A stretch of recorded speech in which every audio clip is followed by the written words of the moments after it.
Two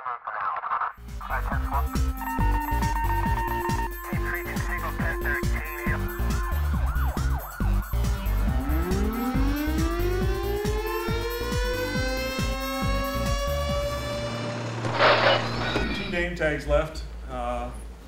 That's not here yet, so we'll go ahead and start. Welcome to 2015 Citizen Police Academy. I'm Sergeant Rick Belisle. A lot of you I know, some of you I don't know, but most of you I do, and you'll get to know me in the next 10 weeks, whether you like it or not. So that's the way it is. We're gonna have a lot of fun. I've helped with this before in the past, but I will be up here every night to get it going and get it started. You guys, I guarantee you'll have a lot of fun every Tuesday night, 6 to 9, whether it's learning about drug task force, which we're going to do stuff tonight, to canine training. You can watch what the canine officers do with their dogs, to down at the range shooting and out driving. So we'll be doing a little bit of everything there. Okay, so should be a lot of fun. Tonight we're going to have Mayor Jim Lawrence and also City Administrator Randy Wetmore is going to say a few words to start out with, and then hopefully by the time they're done, which in 15-20 minutes, the food should be here. I apologize for that. If in your critiques or your evaluations, if you want to write me up, please do. I don't care. Write me up, because then I'm going to go right down there and take them all right down there where I got it from. But that's okay. They apologized. But anyway, the food will be here, and I apologize for that. But we have, in the coolers, we have water in one cooler. In the other cooler, we have Diet Mountain Dew, Diet Pepsi, and regular Pepsi, regular Mountain Dew. Or Sierra Mist. What'd y'all get? I don't know what you got. 7-Up. So we got different things to pick from for drinks. We have pulled pork sandwiches coming, potato salad, and green beans coming for a little meal for you. So we'll go from there. And then after that, Chief Tucker will take you, say a few words, and then take you on a tour of the police department. I want to really get you going through that. I know as you came in here, some pictures up there. I'll let Chief Tucker describe some of those. That's potential down the road of our new building, and I'll let him talk to you about that a little bit more. And then once you get that back from the tour of the police department, our task force officer, detective, will be up here to talk the last hour about what he does at the Mid-Iowa Drug Task Force. And that's when the camera goes off. The mayor gets to decide when he's going to speak, so he wanted to go second, so he'll go second. I'm just going to kind of give you just a brief overview of the city, and we have a little map here to show you as well. There's about 175 people that work for the city total. About half of those work in the police and fire department, so they make up about half of our general fund budget. We also have finance, streets, parks, engineering, HR, housing, building inspection, the stormwater utility, and you'll also be getting a letter about the stormwater utility, so when you're mowing your grass this year, don't throw it out in the street, keep it in the yard. That will help us greatly. And we also have the wastewater utility. So we have all those different little widgets, I call them, that the city provides. And so you get touched by the city in some way every day, whether it's driving on the streets, when you get up in the morning and you flush the old toilet, that's all of ours. In the last probably 5 years since I've been here, we spent about $14 million on the streets. Before that time, there was very, very little spent on the streets. And when I first got here, that was one of the biggest complaints was the streets are so bad, the streets are so bad. Well, there's only one way to fix that, and you have to spend a lot of money to do that. And the longer you let those streets go, the more it costs to repair. So the council decided to spend $5 million one year doing some work, and we spent another $5 million another year. And now this coming summer, which is on this board, we're going to spend another $2 million. We don't get to all the streets. It's kind of one of those things where everybody complained about the streets before, and then we did some of the streets, and then we got other complaints because we weren't doing their streets before. So it's kind of one of those things that you're going to catch heck either way. The plan is to try to do about 65% of all the streets in the city within the next 5 years, 6 years. All that depends on how much more money we're going to bond to be able to do all those projects. You've probably noticed your sewer rates, your sanitary sewer rates have gone up. DNR, we entered into a consent decree with them to do a tremendous amount of work, about $25 million worth. Started in 2008. We hope to finish by 2020. there were things that needed to be done in the system. We've agreed to do those, so we're phasing it in over all those years. But to do that kind of improvement, it costs a lot of money.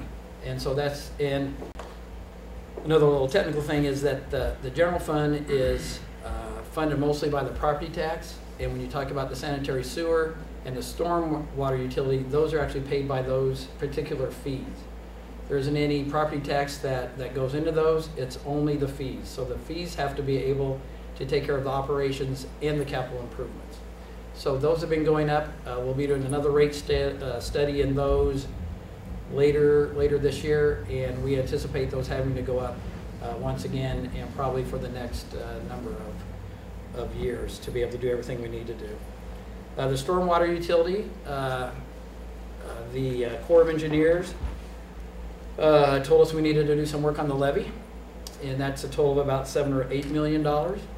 So we're going to try to tackle that at about $1 million or $2 million a year to get all that work done. So those rates are continuing to go up as well. Part of the reason that those rates might seem to go up a little bit higher and quicker than you would anticipate is, like most governments, we wait until we get into the very last moment, or we even wait past that moment of when the rate should be increased. So when we do make an increase, it's more than what people probably like, but we're really slow to up it by a couple percent a year, or 3%, or the cost of goods and services. So when we do it, it's that 6 to 7 to 8%. But those are things that need to be done. The compost, I've worked in 7 different cities, and the compost here is one of the most fascinating operations we have. Everybody here loves the compost. Everybody wants to take their stuff to the compost. It's just fascinating, and it's great that everybody wants to get that stuff out there. We have a year like this when it got nicer earlier than we anticipated. So we're not open yet. We're getting a lot of calls of why we're not open. It's because we haven't hired anybody yet.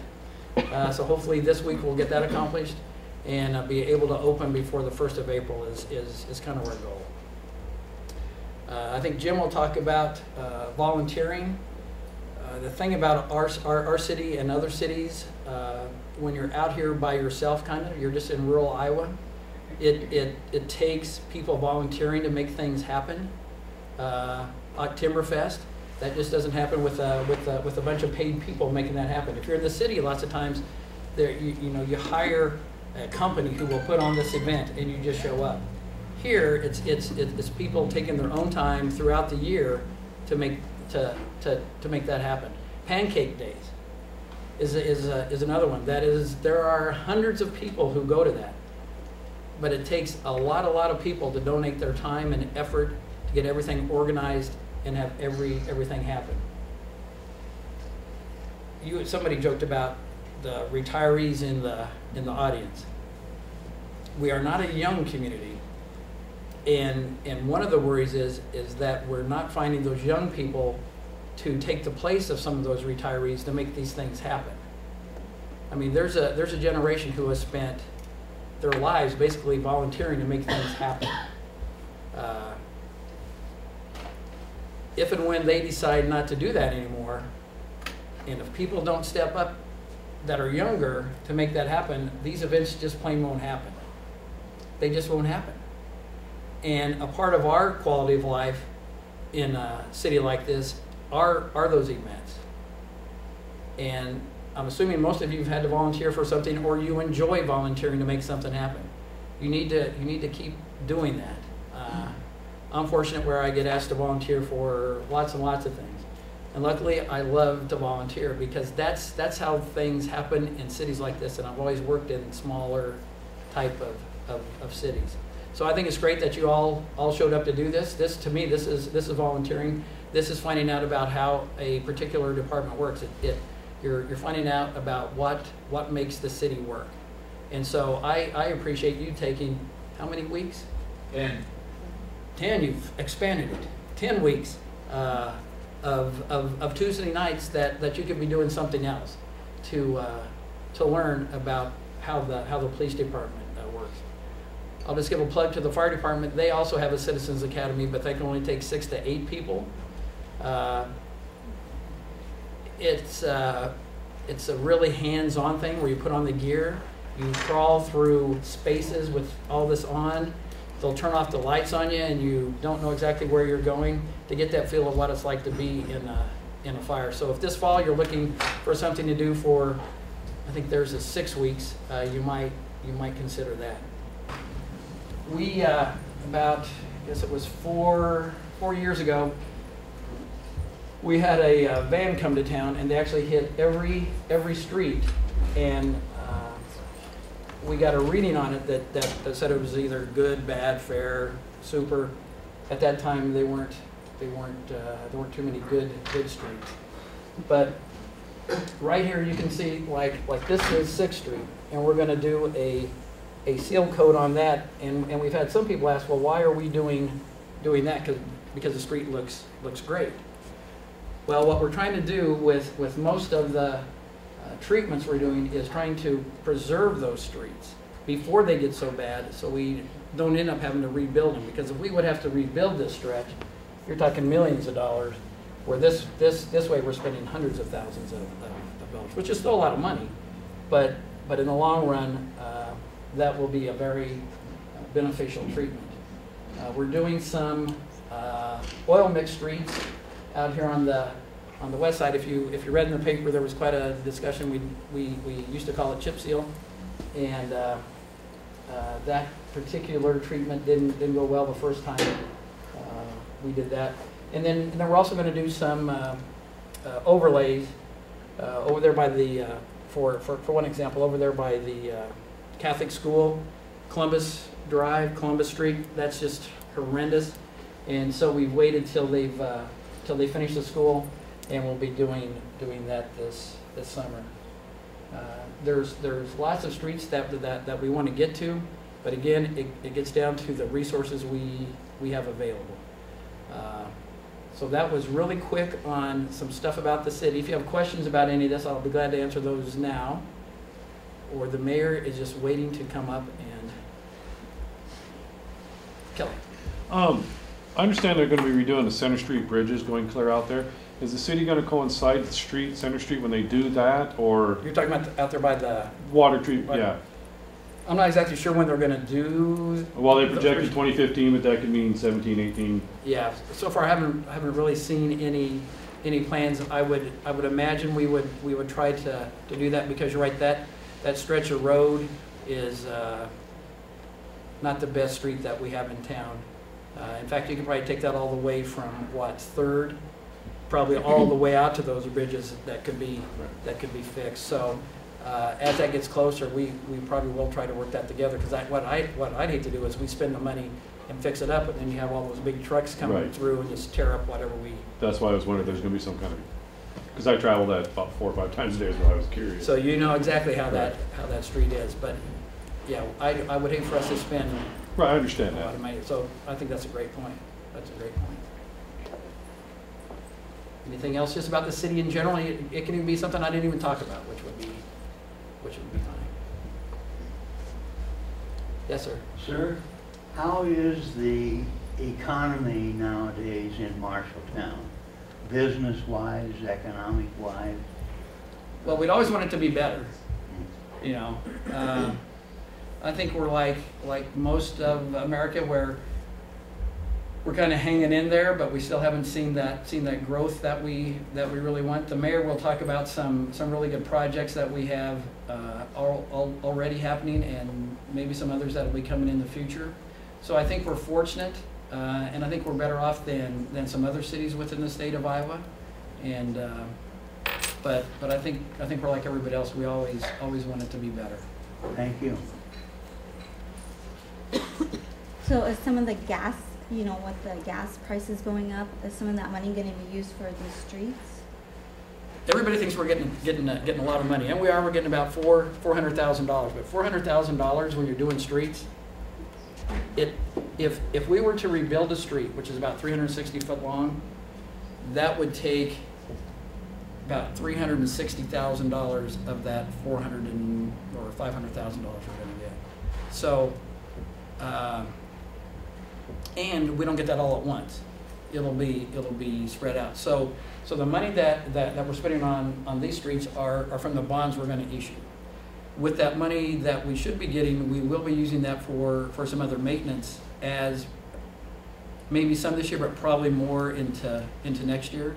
So we will be using that money, and we're grateful to finally get it. It's been almost 30 years since the state raised the gas tax, which has gotten lots of cities and the state itself behind tremendously by not keeping that up. But as I mentioned, it's the same thing when I talked about the sanitary rates and the stormwater rates. Government waits until sometimes beyond the best time to actually get that revenue in, to be able to protect those investments that we, the public, have made. I mean, these are bridges such as Kelly was. Those are huge investments, and we really need to make sure that we have the resources available so we maintain that investment before we can't use it. And it's the same thing with our utilities. We need to keep those up so they actually work efficiently. But the 400 or 500,000 we get will be very, very beneficial to us, and I think the county's getting 800,000. So getting another $1 million to work on roads is a definite positive. Definite positive. Something else said there. Years ago, one of the priorities on that top 10, imagine, Marshalltown list, was directional train horns on the intersections. I know they started on 12th Avenue with, having that divider road. Did that just go by the wayside to try and accomplish that some decade, or? That one did kind of go by the wayside, and I think you're talking about the trying to think of the right term, quiet zone. Games hazard. Yeah, and to actually accomplish that would cost us hundreds of thousands of dollars to do that, and so I think it's another one of those things where council had to decide where is our priority, where can we spend our dollars the best, and of course some of those things that at one time we thought were a high priority, depending on the time they become a little bit lower priority. What we'd really like to do is to be able to make all those crossings safe. I still hear stories about people on, 6th Street that dodge around that, and the train's coming and the arms are down and people still try to dodge around that. So if we could work on making those safer, and at the same time be able to work on on trying to make it a little bit more peaceful, if we could do both those at the same time, we would probably still try to do that. But right now, with our resources, it's pretty tough to put that one in there. Okay. Yeah, that's a good question. Good question. My name is Jim Lawrence, and I'm the mayor of Marshalltown. I took office a year ago, approximately a year and 3 months ago, I guess. I've lived here for 36 years now, and had a couple of chances to leave, but it's too nice a place. I would probably have gone, but the rest of the family wouldn't, so I ended up here for the long term. Randy, somebody asked a question about quiet zones. We don't use the term quiet zone. No. The state DOT doesn't like to hear that phrase for some reason. And it's funny you should mention that because I had an email today, first thing this morning, from a lady asking about why we couldn't duplicate what Ames has done with theirs, which is install some small horns. And she said you've probably gotten a myriad of complaints about this, and actually in the year and 3 months I've been in, this is the first time anybody's ever complained about train whistles. I was telling Randy earlier today, we live about 5 or 6 blocks from the track, so we can hear it. But after you live there a while, you really don't notice it. My granddaughters were over yesterday, and we were outside. They heard the whistles, and they both yelled at the same time, trains. Jumped in the car, took them down to watch the trains go by. So I think, it's a lot of like a lot of things in life. It's whether you want to look at it as a positive, a negative, or if it's just something that is. So, and I believe that you asked about the economy. Randy thinks I see stars all the time, and the sun's always shining, and Randy's kind of the voice of reason and reality. But I think Marshalltown is right at the point where great things are ahead for us. The city has done a lot of the things that I think are going to prepare us for some growth, some economic growth, some job growth. Randy talked about the streets and the amount of money that's been spent on those. But building a community that's attractive to people, the livability features goes beyond just streets.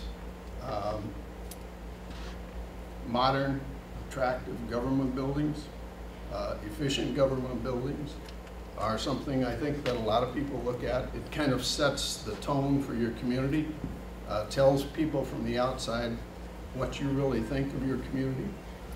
And so getting a much needed police station is a top priority, obviously for the city, because that's going to make us, again, more attractive to not only people as a place to live, but businesses as a place to locate. And if you look at what is happening around town, I think those of us living here, it's kind of like getting used to train whistles. We tend to just accept that as something that's there and it happens all the time.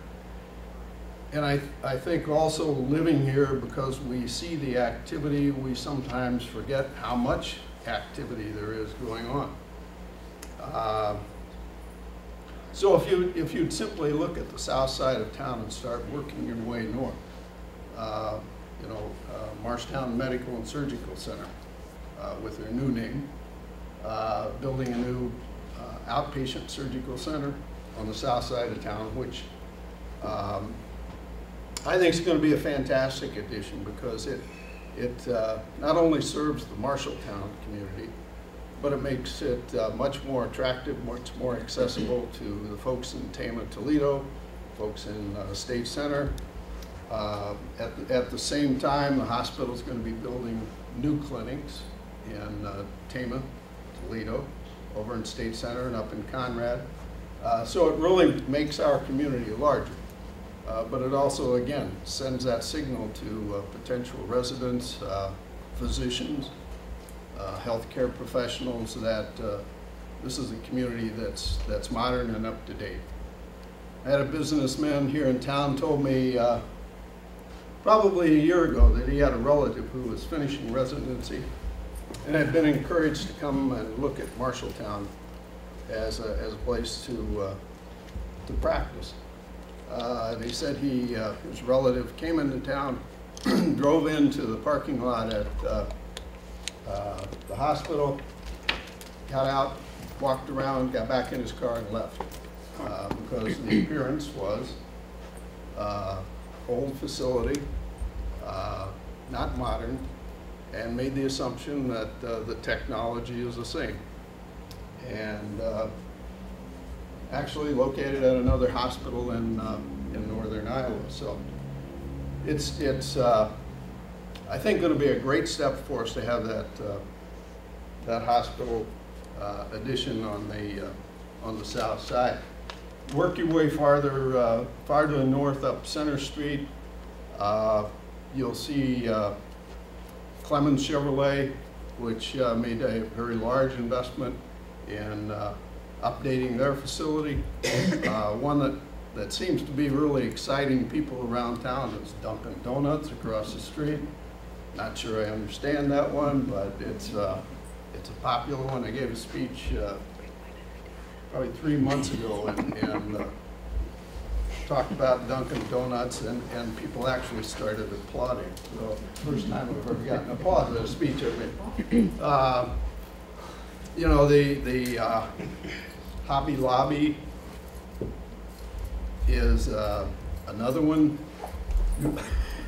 Is another one that's drawn a lot of attention, and that's a business that really does its homework on a location, because they know what their market is, they know what their customers are interested in, and so they know the demographics, and Marshalltown fits very well into theirs.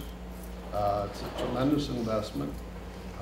And it will also, I think, bring new life to the mall on the south side, because they do attract other businesses. Hobby Lobby has a following of stores. So another great sign, I think, for the community that Marshalltown is growing, the economy is improving. Look at Tyson's recent announcement of more or less doubling the size of their retail space. Coming downtown, I know this is old news, but the Tallthorn Towers, which was at one time a beautiful hotel, then went to rental property for apartments. $9 million investment by a foundation really out of Minneapolis, and that is now an attractive facility with retail space on the main floor. Then go across catty cornered across to the Iowa Wholesale Building, and I don't know if any of you have an opportunity to go through that. If you've had one, you know what it's like. If you haven't and you ever get an opportunity, please go through it, because it's an old building with huge timbers in it, and beautifully restored. Some leaded glass windows in the front. Apartments are what you might see in downtown Des Moines, with the high ceiling lofts, very spacious and very attractive. I think you'd be amazed if you went through it and saw what they were like. The Kibbe Building, and many of you may not know what the Kibbe Building is, but it's on East Main Street across from Doodah's restaurant. It's kind of a red stone building. Barb Hagstrand has purchased that and is going to be remodeling it, renovating it. Probably have residential on the top floor, retail or office space on the main floor. And Barb's she's done this with a building before and just turned it into a beautiful place. She has put together from various programs over $1.5 million in grants. So another tremendous investment in the downtown area. I talked about Tyson's, JBS, Swifts, just has put online their sewage treatment plant, spending about $6 million to have their own sewage treatment plant, which will help us with loadings on our sewage treatment plant, which means we don't have to spend money to expand and add to ours. So those are some of the things that are happening on the business side that I think show that Marshalltown's a great place to live. Businesses are recognizing that, and they're investing money in Marshalltown as well. Randy talked about some of the quality of life things, and the city's helped out on those as well, with park and rec programs.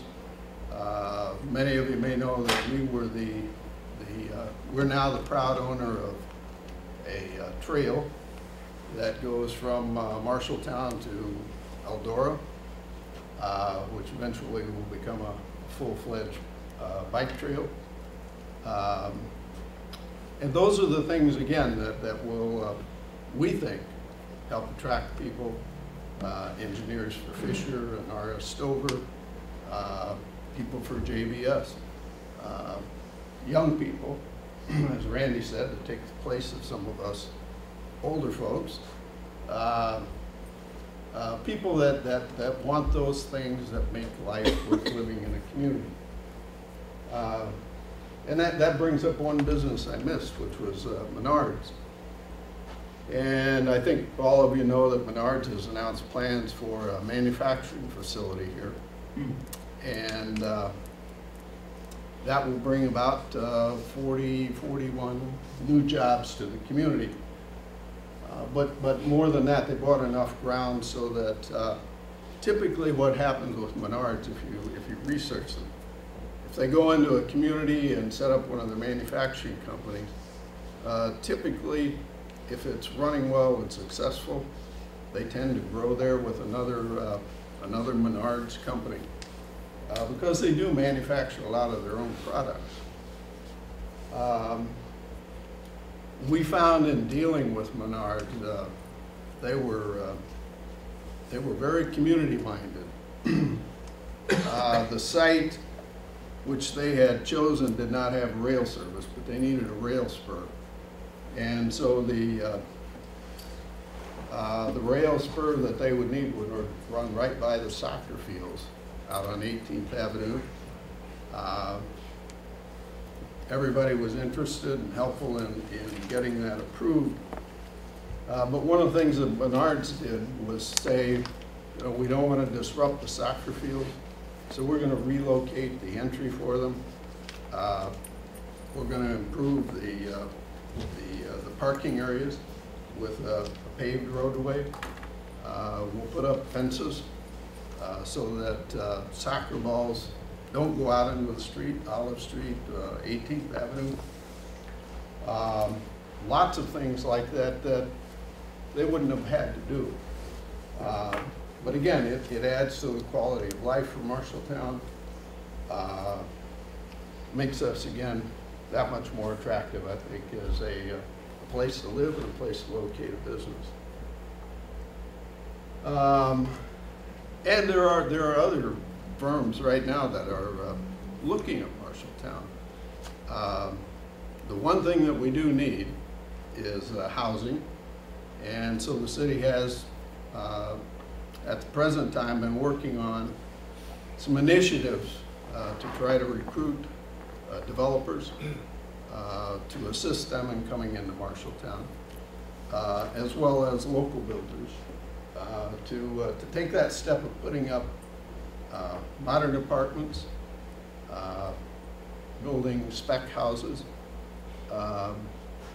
again, to make it easier for people to get into Marshalltown, get situated in a new job. So, at the risk of sounding, I don't know, overly optimistic, I really think Marshalltown has a very attractive future, both short-term and long-term. I see continued growth for us. So, last thing I would tell you, Randy talked a little bit about volunteerism, and to me, that's one of Marshalltown's greatest strengths. If you look at the number of organizations, the amount of volunteer time that goes into projects around Marshalltown is really amazing. And Marshalltown's a very generous community too.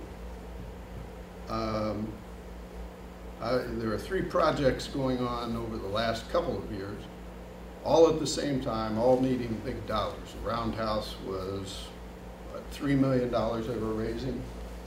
There was a Christian school out by the Baptist Church, and I think that was a $2 million project. And then St. Francis School on East Olive, and that started out as $3 million, and I think ended up at about $4.5 million, all vying for donations at the same time, and all very successful projects. I know St. Francis had a professional fundraiser come in and do kind of an assessment of how much they could expect to raise. And they were told maximum 1.8 million, and that was it. And they ended up at about $4.5 million. So a very giving community. I would imagine if you looked at all three of those projects, you would see the names of a lot of people that are on all three lists of donors. And believe me, they weren't all large donations. There were a lot of $10, $20, $50, $100 gifts, but all added up to some very large contributions. So that's another reason for me to feel optimistic about Marshalltown. We always step up to the plate. We never say no. And that's the reason I think this one will go also. So, that's the end of my sunshine talk.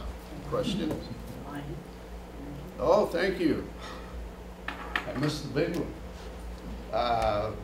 The elephant in the room is Alliant Energy, and what, 3-year construction project? About 17 it should come on. 2017. So this year we should see the big influx of construction workers coming into town, and I think the largest we'll see is at any one time on the job site it'll be around 350, 400 people. And again, those are all people that are going to be spending money in Marshalltown in restaurants. So if you want to eat out, you might get there early and beat the crowds. But those are all dollars that will be turning through the Marshalltown economy. It also, again, makes us more attractive as a place in which to locate a business. Other questions? Yes, ma'am. With all this new business uptown, Yes. and I've talked to Dean Adams about this, the parking is a big issue. And so, one side of the courthouse has, you can pull in. And if you did that all around, you could get 6 more parking spots on each one. Okay. And that would add, more people could park downtown. Here's the question. It's a chicken and egg question. Do people come downtown for parking, or do they come down to shop and buy? And first we need to get the businesses, whether that be retail stores or restaurants. Then we can add parking. All of our parking lots around town, downtown, are not full. And I would tell you, it's one of those things also where the decision you make involves a matter of choices. So if we do angle parking, we have to get rid of bike lanes. Not enough room on the streets. If you've been through Ames, downtown area, sometimes very difficult to back out. Talk about pickups with extended cabs. You have to get well out into the traffic ways, pardon me, traffic ways before you can see whether or not somebody's coming. The other issue we'd have to think about would be snow removal. Right now we kind of push the snow to the middle, come through later, and haul it off. That would cause some issues with snow removal because you are really narrowing the space in which you have to work with. So you have a good point. There would be more parking spaces, but there are some downsides to making that change. Yes. Well, thinking of parking, and I've been on a committee once that talked about the one-way parking to make more businesses help on Main Street. But there was also a point in time when we considered maybe having a high-rise parking lot, maybe behind, like, say, for example, the tree line. If you could build a 2 or 4 level that would house several cars, give more parking to handicap and others in town, and it would be centrally located within walking distance of most of the businesses on Main Street. Yes. And excuse me, but I'm a pacer. I pace into Randy's office every now and then during the day. I know the hospital at one time had talked about the possibility of a parking garage. For the same reason, there's not enough space, you know. And the fact that you would have to buy up individual houses to get additional surface parking lots. The problem is, as you go up, you add costs, and I think what some businesses have found is that it is less expensive to buy up individual houses and make surface lots, or individual buildings and make surface lots rather than to go up. So it gets to be kind of again, a cost issue. Yes, I'm sorry. The controversy about the relocation of the new police department building, what do they want to get out of downtown? Do they want to be in a suburb? Or where are the good locations that they would be at? Or Do you want me to reserve this for you? No, go ahead, Mayor.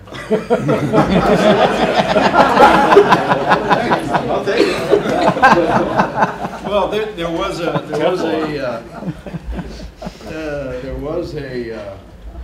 committee that was put together, Citizens Advisory Committee, to choose a site, and as I recall, there were 16. Started with 16 and got it down to. Got it down to 4. Well, we got it all the way down to 4, but there was another spot in there where we were down to 6 or 7, and then we got it down to 4. It was well thought out. We had a consultant who helped us when we got down to the 4 sites to take a look to see which of those would actually be the best.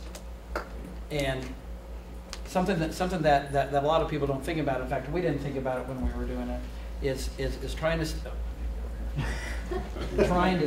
stay away from the railroad, because Ask them if they know why.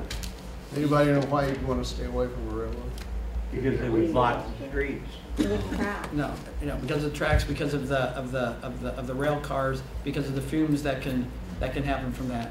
And so they recommend you stay at least 1,500 feet away. Well, if you look at a map, I don't know if you can see it here. You can see where this kind of goes through. Is that the right place? Yeah. Where did you go through town?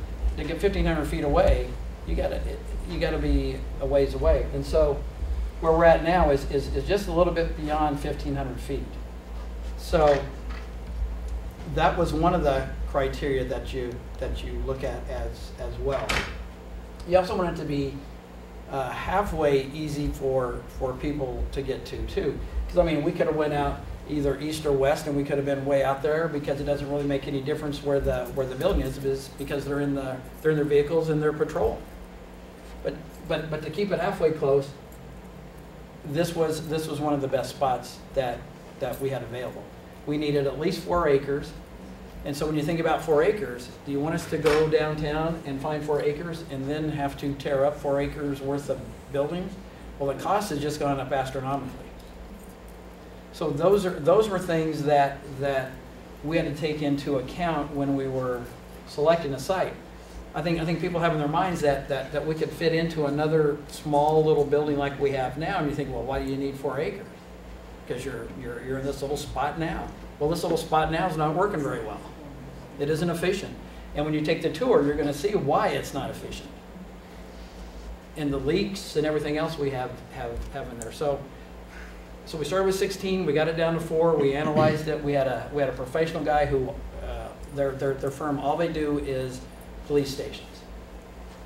So we try to get people who really knew what they were doing instead of us just guessing what we think would work. And I know the site's controversial for a number of reasons, but the site will actually work and actually be efficient for the services we need. Personally, I think that the city council picked the best site of the ones that were available for us. And the other good thing that I'll just throw in about this site is of all of them that we looked at, this is the most economical to purchase and develop. And we all want to save money, and a lot of the other sites that people sometimes bring up as other options were all very expensive to purchase and develop. So we're trying to do what's best for the taxpayers of Marshalltown as well. Did anybody have another question for the mayor? I would just like to know what the present current population is of your city. Approximately 27,500. 27,000. Yep. Yep. Thank you. I just want to make, can I make one final comment? Yes, sure. Yes, I think you can see by the question on the parking and the question on the building that there really aren't right answers in what we do. This is the public. Everybody can have their opinion about what's right and what's wrong. And that's what makes the work fascinating and sometimes frustrating. I've been doing this for 36 years and it's been the same every place I've been. And that's what makes America different though, is we all can have our opinion, and on the police station, you're all gonna have an opportunity to vote. And whatever that vote is what we'll do. Either we'll be building a brand new building, or we won't, and we'll be trying to figure out how we're gonna make this older building work. And we're still gonna have to spend some money to make that happen. And the other things we've talked about, that Jim talked about, is the city doesn't do any of this by itself. If you're listening closely, we partner with all kinds of different agencies, different governments, volunteer groups to make things happen. It isn't just us. And that's the reason I think it's so important that you guys are here, because you're going to help make Marshalltown a better place by just taking this time. None of us get to do things by ourselves. And if anybody thinks that the city's doing something, usually the city isn't doing that. It's usually the city with others who are trying to make this a better place to live. And that's what we try to do. And it isn't that we're trying on purpose to make anything more difficult than it needs to be, but just in this room, we all have different opinions about everything, and so it's up to this group to take all those opinions and try to make an informed decision, which doesn't mean everybody's going to be happy with that decision. My name is Mike Tupper, and it's my honor and pleasure to serve you all as the Chief of Police for the City of Marshalltown. I've held this job for nearly 4 years now. I've been a police officer in Iowa for pushing 23 years. I've been a police chief for the last 11, and the last 4 have been here in Marshalltown. I love this job. This is the greatest job that I have ever had working in this community. And it's because of people like you. We have a great community. We have a great community. And the other thing that I want you to know, because we've kind of been in the news a lot last few months for some crime issues, we have a safe community. We really do. We had a rough stretch of some troublesome issues, December, January timeframe. That's very odd for us. And if you look at our historical crime data, those occurrences that we were dealing with in that time frame, very unusual. Historically in Marshalltown, if we have one homicide a year, it's kind of a lot. And in a short period of time, we had several violent crimes occur that were unfortunate, but that does not mean that we have a trend of increased violent crime in Marshalltown. That's just not the case. And over the last couple months, it's gotten back to normal, and things have gotten pretty quiet. So we have a safe community here. We have a strong community here.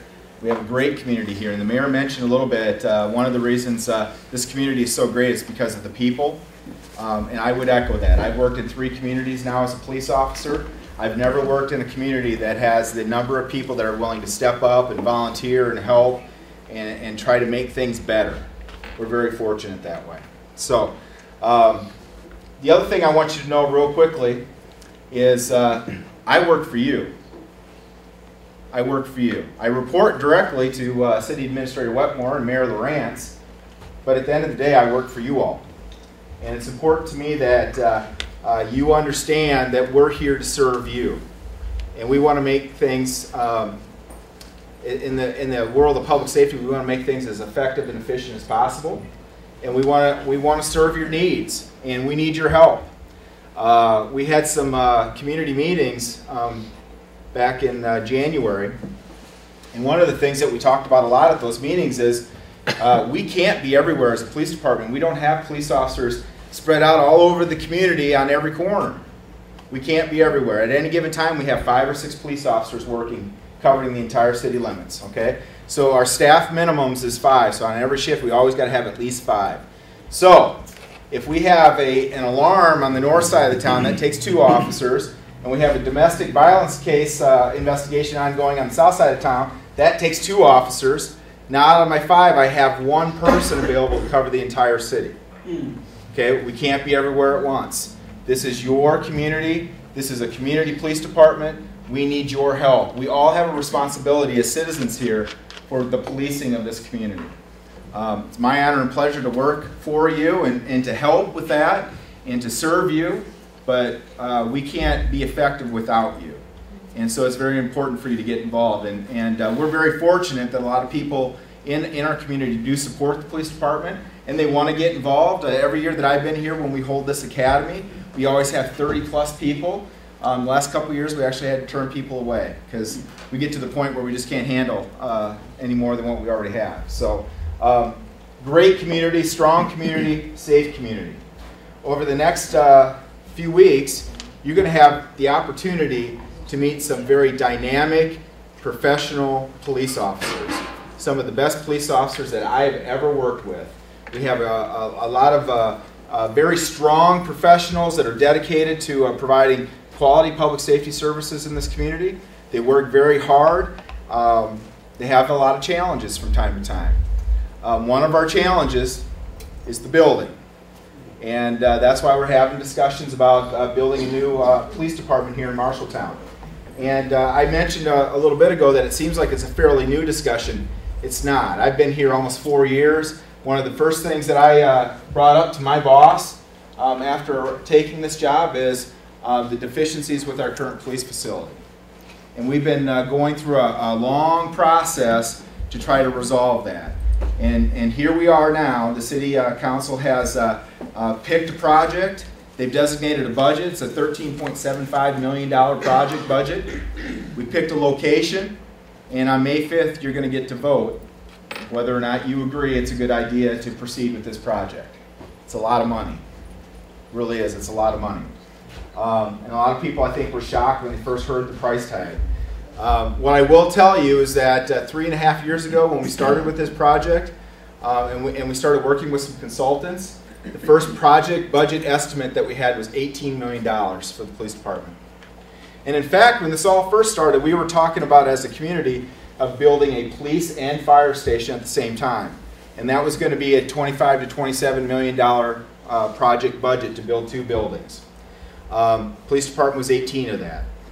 Back in about 2013, we started the process of doing a needs study at the police department to determine how much space we needed and what our facility might look like and the kind of spaces that it should have. And when we completed that process, the projected budget at that time was $16.5 million. So it came down a little bit, but it was still a big number.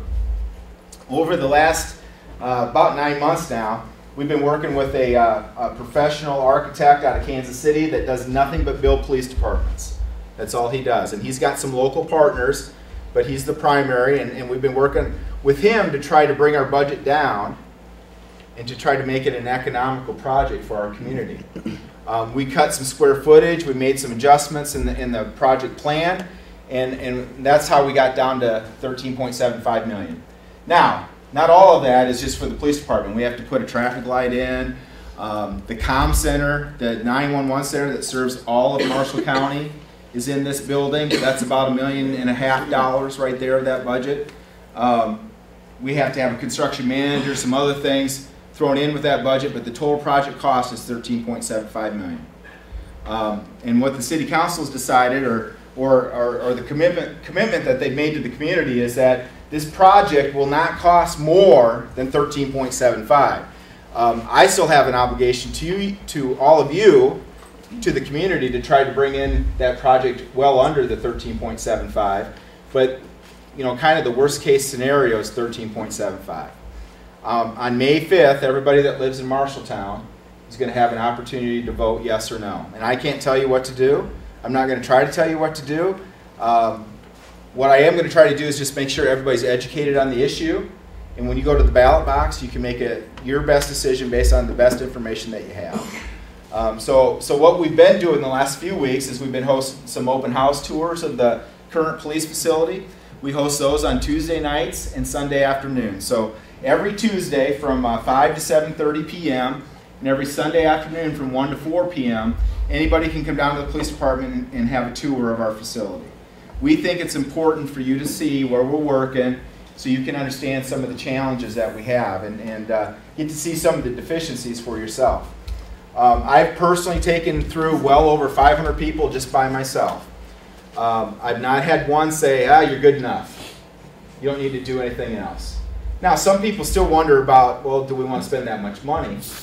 But I think once you see the facility and understand the challenges that we have, you'll understand that we need something. We need to do something. We talked a little bit about the location. That was a painstaking process.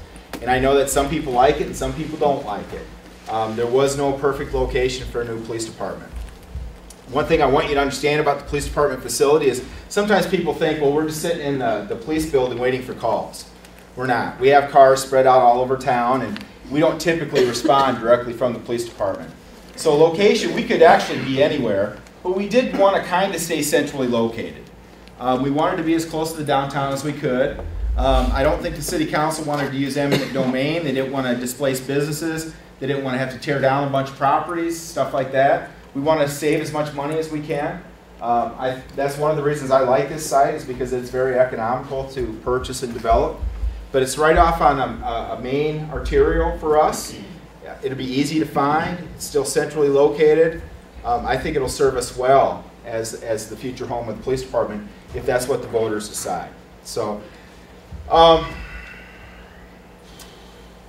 budget and the location have been the biggest things that people have asked questions about.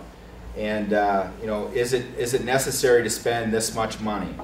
What I will tell you is that we've been in our current facility since 1982, and at that time, when we moved into that building, anybody remember what that building used to be? Telephone company. Telephone company. In the history of the Marshalltown Police Department, in the history of our community, we have never built a building to be a police department. Never. The police department's always been in some other space, been in the back of City Hall, whatever, okay? We moved into that building in 1982. We had just over 30 employees at that time. And I'm guessing that they thought it was pretty plush, quite frankly, because they moved from a very small space in the back of City Hall to a bigger space where we are now. Well, since 1982, a lot has changed in law enforcement. There's a lot more technology. Our staffing has almost doubled, and we've just run out of space. And the building quite literally is falling down around us. It floods in the spring, summer, and fall in the basement. And oh, by the way, the Marshall County E911 Center is in the basement. And we deal with floods down there, flooding waters coming in. And it's not just rainwater, I should tell you. It's sewage backup, which is always fun. So that's something that is obviously a huge problem, something we have to fix. All of the 911 equipment that's currently in that facility, the vast majority of it needs to be upgraded. It's at the end of its life, useful life. We need to upgrade that equipment as a community one way or the other. This project gives us an opportunity as a community to upgrade all that equipment and build a modern 21st century 911 center and a police facility at the same time. You'll see when we walk through the building, roof leaks at all levels. We have water coming from the ceiling at all levels. Every time we try to fix something, another leak sprouts up. Okay? The structure is just unsound. In fact, we have the front half of the second floor of the police department that we can't even use because of a structural deficiency. We've had an engineer and architect tell us that it's not a load-bearing floor anymore, and so we can't even put people up there. We have a large section of our basement that we can't use anymore because of flooding. And we're a police department that's starved for space. We need workspace in the worst possible way. And about a third of our building, maybe even 40% of our building, we can't even use because of different structural deficiencies. We need to get out of that building in the worst way. We really do.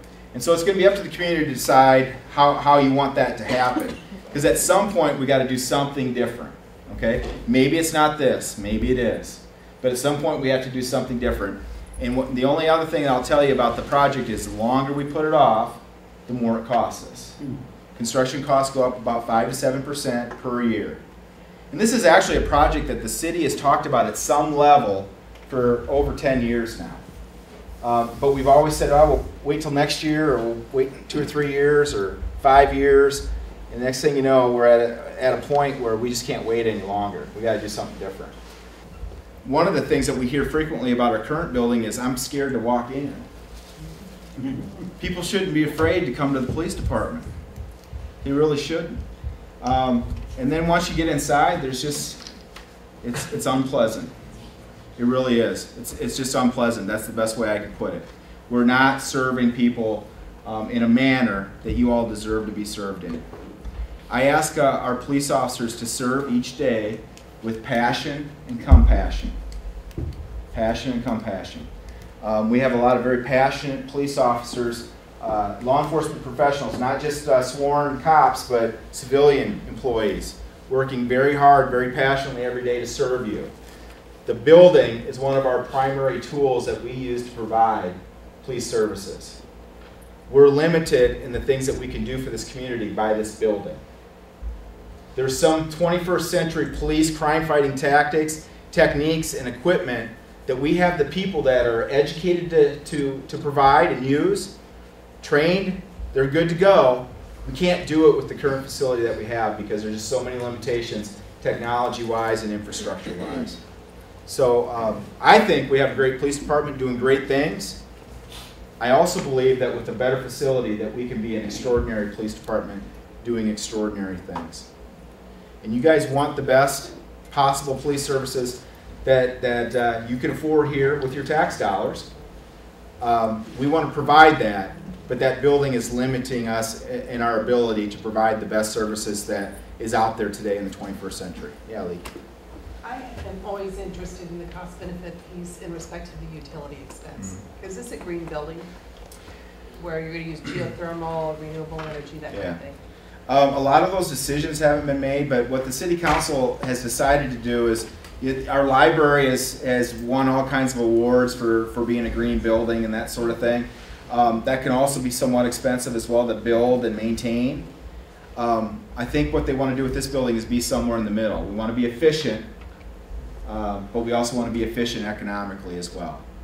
So, but what I will tell you is that in our current facility, we are not close to being energy efficient. Not even close, okay? Our utility bills are through the ceiling because of the structural deficiencies in our building, okay?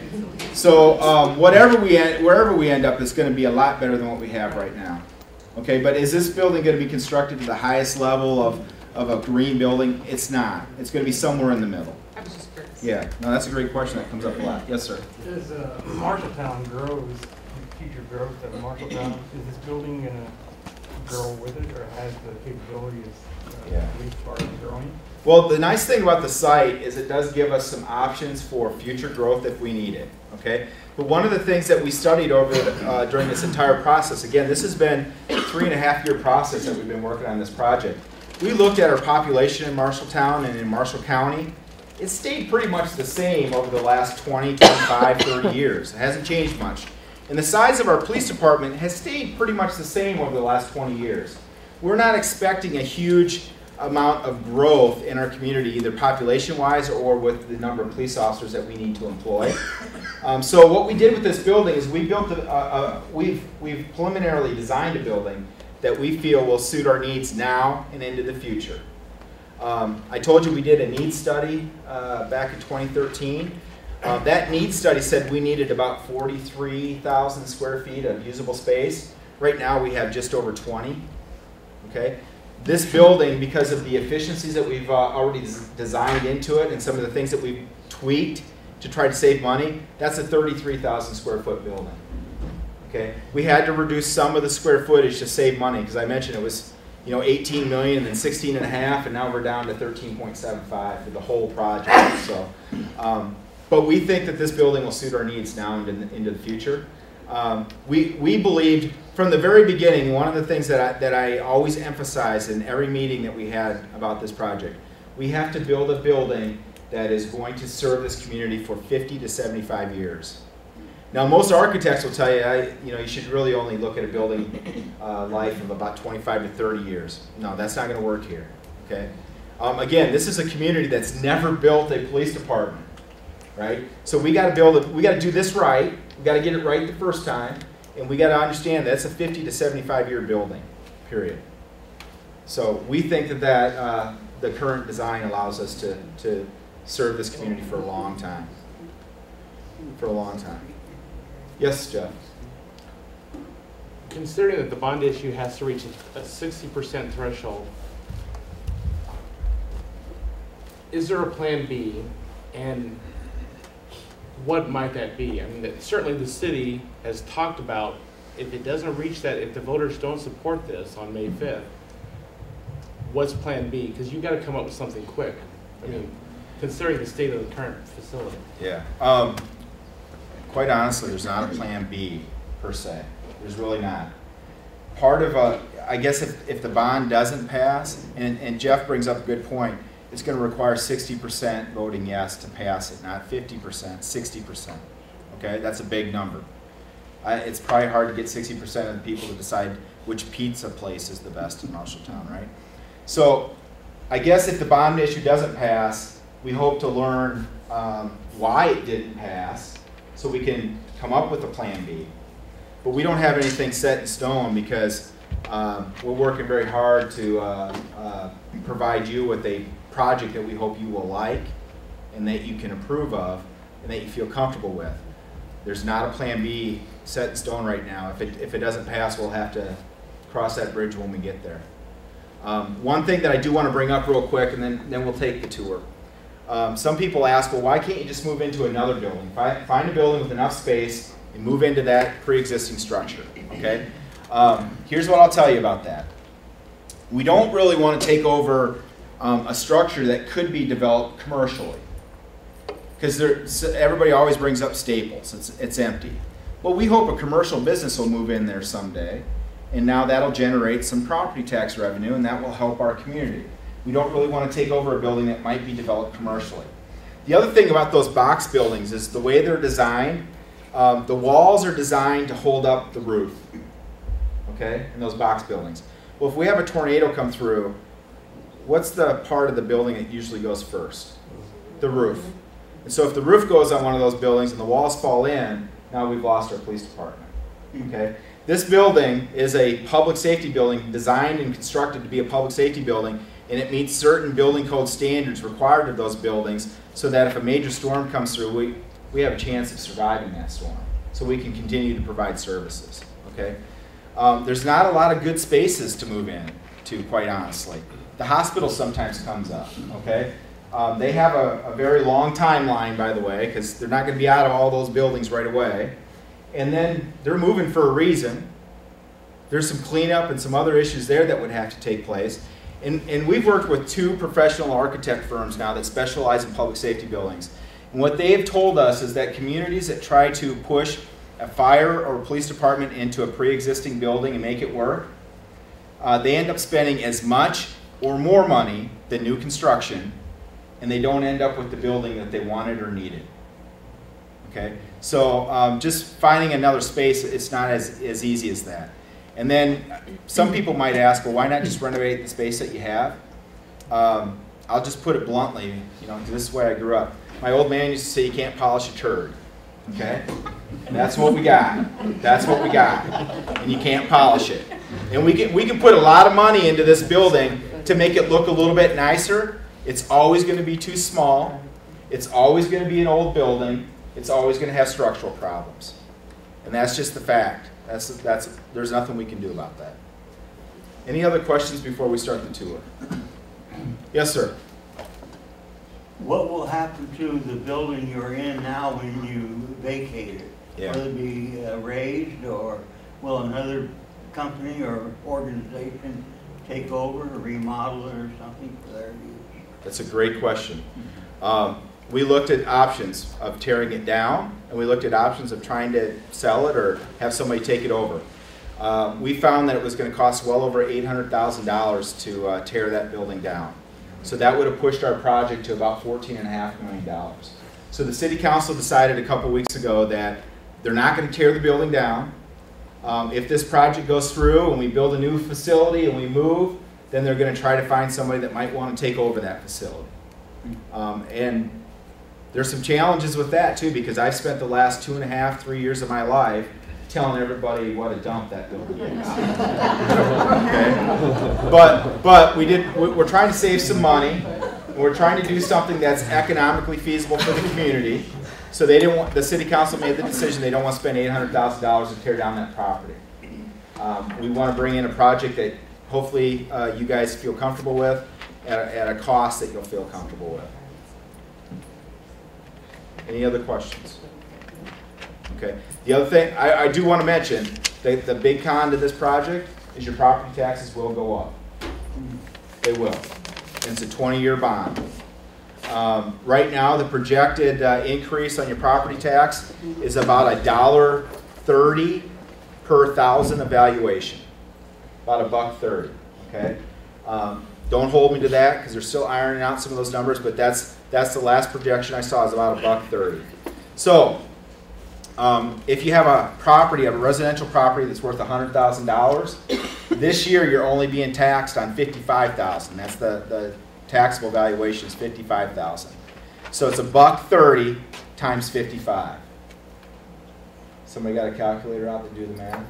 I think it's about $70 a year that your property taxes would go up on that $100,000 property. Okay. So when you start to break it down, it seems like it's doable, okay? But your property taxes will go up. There's no way around that. Yes, ma'am. As a government entity, can you have some kind of, well, I'm just thinking of a school bond issue some years ago in another town where there was a community group that started doing PR, calling, trying to convince, have signs. Can you do that? I can't do that. As a public employee, I cannot do that. I think there is a group that's kind of working on that, a private group. I think there's also a private group that's working on the vote no. Okay, there's a group that doesn't want it to happen as well. And that's fair. Okay, that's the way the system works. So, but no, I'm not allowed to do that. With just everything from there. Unless we'll have them committed. I've had people tell me that, Chief, I needed help last night. I drove down to your facility, but I'm old and I couldn't park 2 blocks away to get, so I just left. I didn't stop. Okay? That should not happen. This building belongs to you, and we're providing services to you. This is a community police department, community service. We need to be able to serve our entire community. Not just the folks that don't mind walking a little ways, or not just the folks that get lucky with a good parking spot, or not just the brave folks that don't mind walking into our scary building at night. Because that's the other thing I hear frequently is, this building is scary, and I'm not going inside at night. And oh, by the way, there's sometimes some scary looking guys standing in the front lobby, and I'm just uncomfortable. And I don't blame you, and I wish we could provide better, but this is all we got. Okay?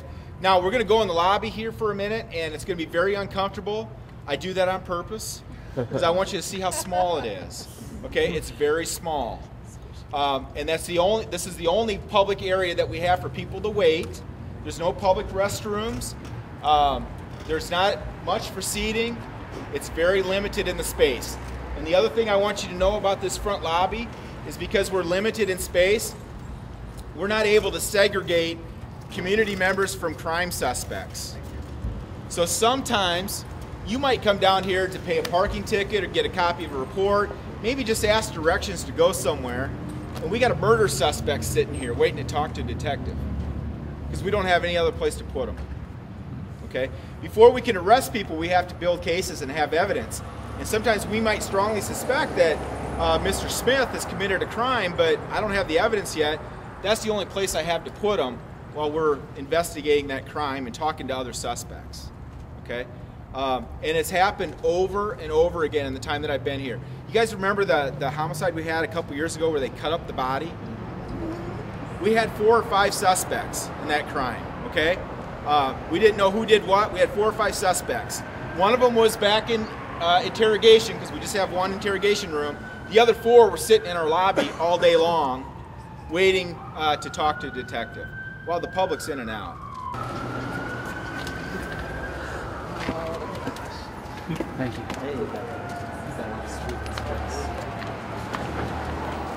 I vote for sidewalk heaters. It might shock you, but sometimes we have angry customers that come into our building. Sometimes. And usually it's civilian staff sitting in this office behind the glass, and there's not always a cop in this building. Okay, so they're kind of unprotected, and they can have an angry person in here, and if somebody pulled out a gun, there's nothing keeping the bad guy from shooting through the glass, jumping over the counter, whatever. Okay, we need to provide a safer space for our staff to work. And safety and security are one of our biggest problems in this building because, quite frankly, there isn't any such thing as safety and security in this building for the staff or for the community, and I'll explain that to you here in a little bit. So if you're the victim of a crime, this is where you come and this is where you wait. Okay? And if you have a loved one that's been the victim of a crime and they're back talking to a detective, this is the only space we have to offer family that might be down here to support that person. Okay? That's embarrassing to me. We can do better. Our community's better than that. We can do better. We have 5 years worth of records in here. Everything else we have to box up and take upstairs, and they're stored in a area of the building that's not climate controlled, and the roof leaks. Well, it's probably not a good idea to store records in our area where the roof leaks. But it's the part of the second floor that we're not going to get up to tonight, where we can't put people because it's not safe for load bearing anymore. So you can put papers up there? Yeah, we can put some papers up there, but we can't move people up there. Okay, so it's kind of inefficient. We have 3 people that share this office space. It's kind of inefficient for them when they need old records. They have to run up and down the stairs all day, which happens frequently, by the way. We would love to be paperless. We would love to be a paperless police department, but we will always have some sort of paper that we have to keep. And a lot of the things that we do now are on a computer, but there's always some sort of written documents connected with the case that we have to keep. And a lot of these records that we have to keep, it's for years. It's not just for a little while or until the case is resolved. Sometimes it's forever. A sexual assault crime, we have to keep everything minimum 10 years. Any kind of death investigation, we have to keep everything forever. Okay? Most crimes, it's 3 to 5 years minimum. So we build up a lot of records taking up space in our building. The walls are slowly moving this way because we keep adding shelving and stuff like that. We're just out of space. The other thing I need to point out about this room is there's no fire protection. A professional facility would have record storage in an area where you have some decent fire protection. If we had a fire here, we would lose everything. It's just an old building, doesn't provide us the technology and infrastructure that we need to protect our records. We're going to get as many people in this room as possible. I've never been in one. I've only seen them in movies and on television. If somebody can push the chair under the table, that'll give us a little more space. Go ahead, get comfortable. This is where they shine the bright light on. That's right. Waterboarding, right? That's Yeah. all on camera. Yeah, come on in.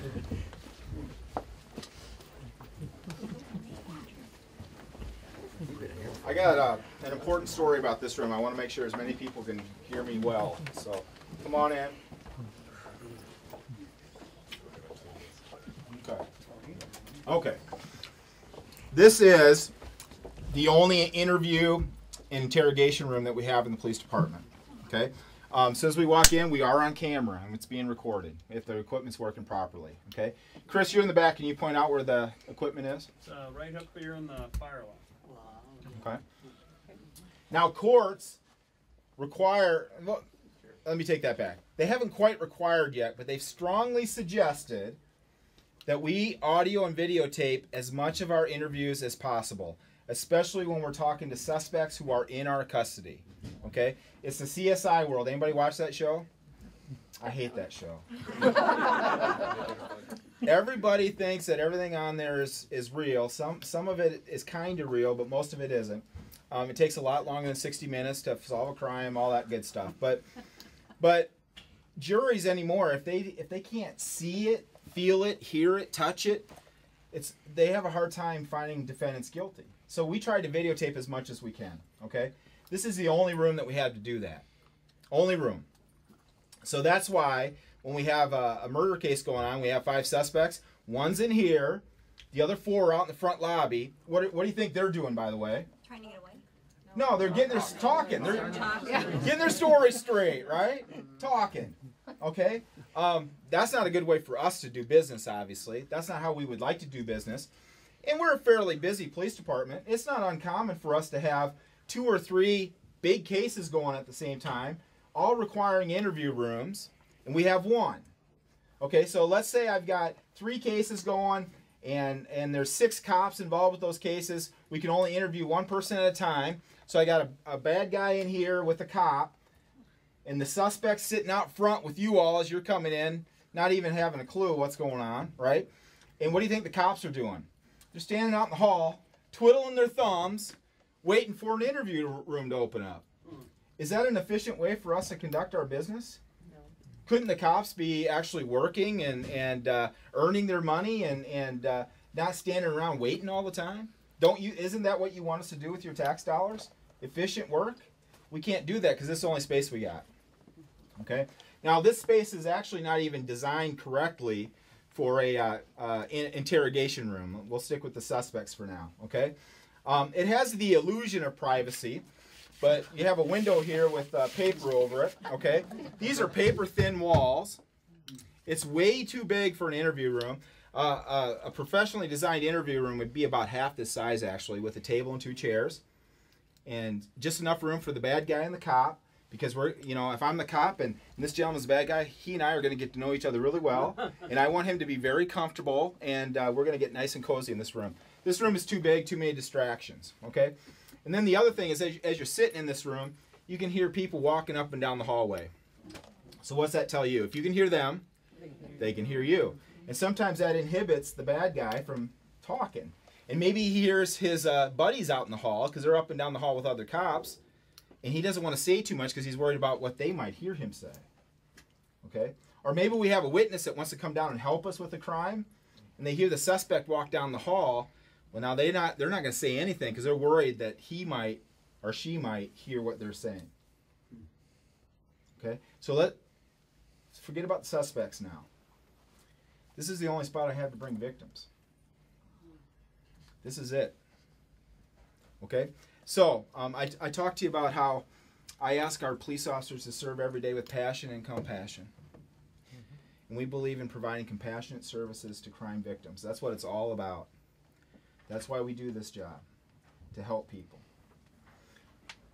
Pretend for a moment that somebody that you care more about than anybody in this world, a loved one, has been sexually assaulted, or they're a victim of a violent domestic assault.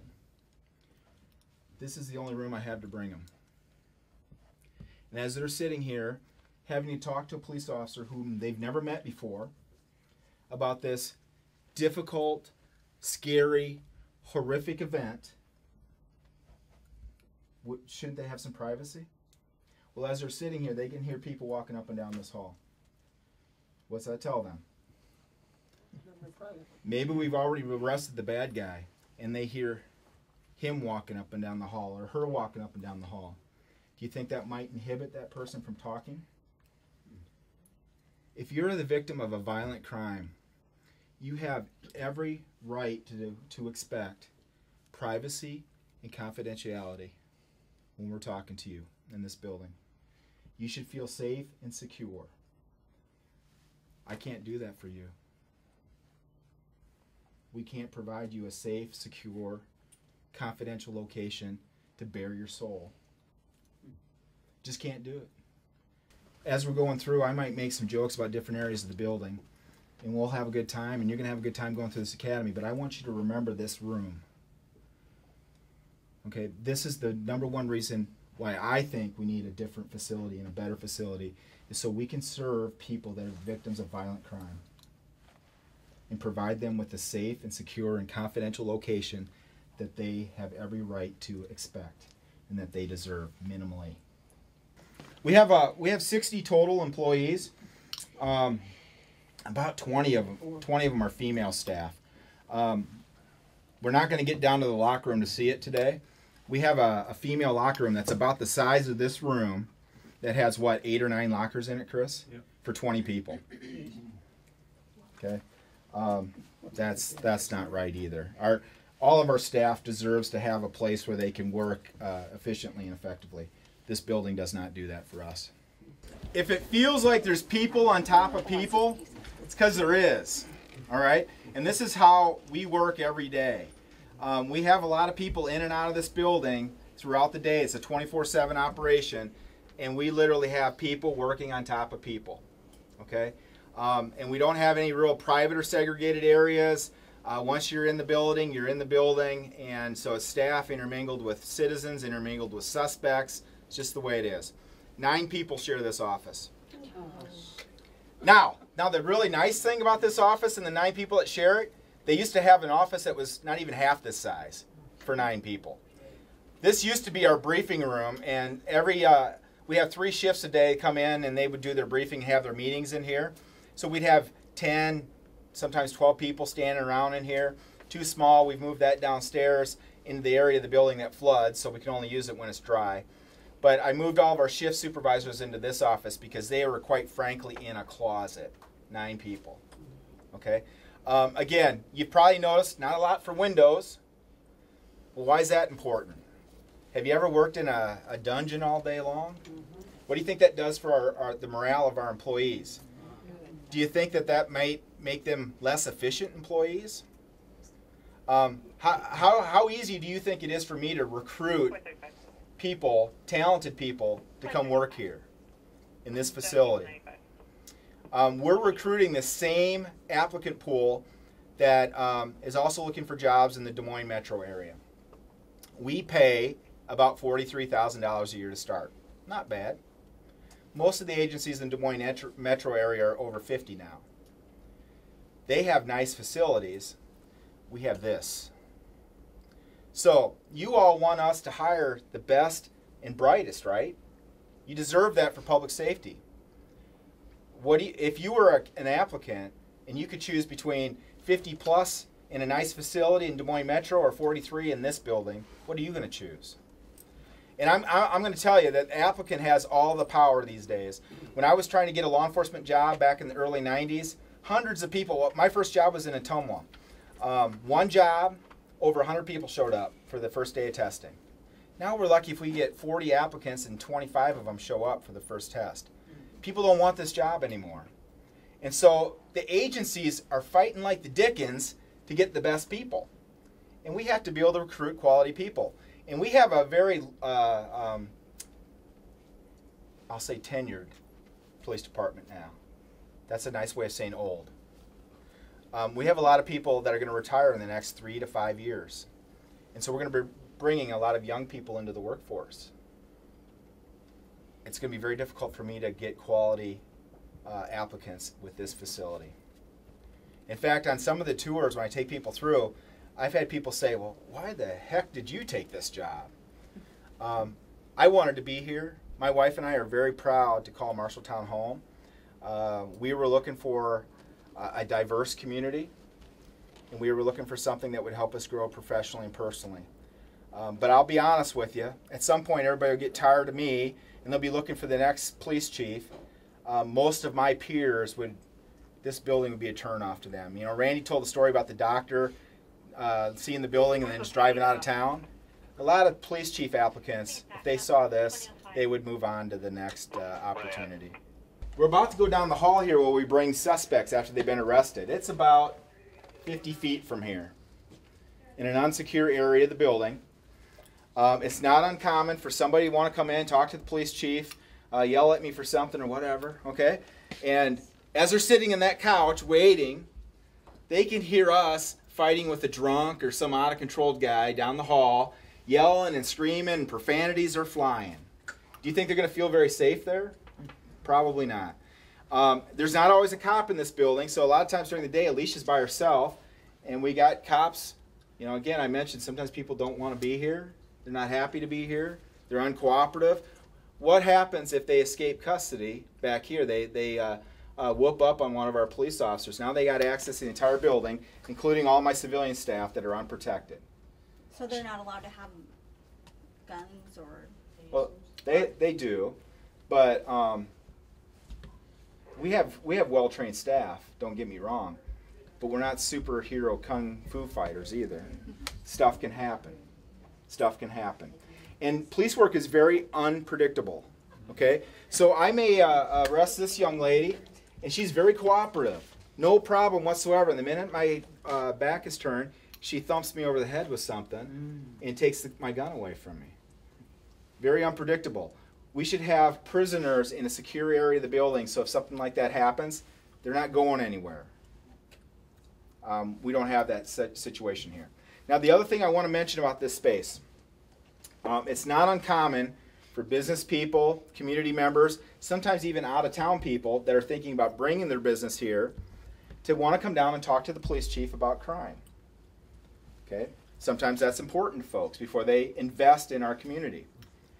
And as they're sitting here and they're looking around and see how we've invested in public safety in Marshalltown, and they can hear the cops fighting with some uncooperative, unruly person shouting obscenities down the hall, what kind of impression does that send to that person? Not a good one. Not a good one.